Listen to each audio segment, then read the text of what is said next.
Alright, quick video guys. A little while ago I bought some fruit from Miami Fruit, and included in those fruit were dragon fruit. And what I did was I took the dragon fruit, I ate some of it, but I kept some of the seeds. I put them in a jar, filled it up with water, let it stay there for about 3 or 4 days, and then I strained it out and I tried to dry them. They wouldn't really dry, or I didn't really allow them to dry too much. But I took them because they had like a sloppy gel around them. So my whole point was to clean the gel off. They didn't have to be dry, but I did strain them with this just to move some of the slime away. And then I took them and I put them in a napkin. I stuck it in a plastic bag like I do with all the stuff. Every time I do a tutorial, that's darn near what I always do. And put it up, and now they're sprouting. And excuse me for being extremely lazy and tacky. I just didn't feel like it. I just took them and I just threw them in there, and then I tried to make sure that the towel stayed moist and the seeds got all over the place because they were so small. But look, that's what happened. And I've grown dragon fruit before. Matter of fact, I had a dragon fruit plant.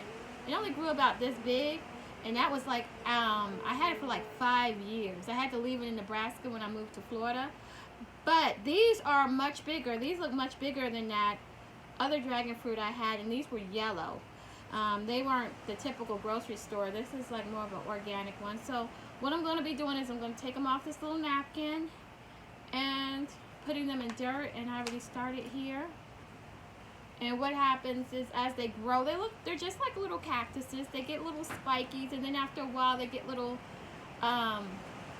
they branch out a little bit, and the branches don't just stand up like most plants. It needs support, so you have to put a stick in there or something. You just nurture it. It's a beautiful plant. I'm happy because I have a lot of them, but that's what I did before. I started out with like 15 or 20, something like that, and I ended up just having one, and then my one broke in half, and then I ended up, what's the word I want to use, propagating it with cuttings. So I ended up cutting it and putting it in different little plants just to regenerate from that one plant. But I'm glad I'm able to start a new dragon fruit again, so you guys can stay with me, and hopefully I'll get these to actually fully mature. I don't know how many years it takes to mature. Like I said, the last one I had for about 5 years, probably even more than that, only got about this big, and it just had like just spikes, just looked like a cactus. Anyway, if you have any questions or any suggestions, leave them below. Thank you for watching, and subscribe. Take it easy.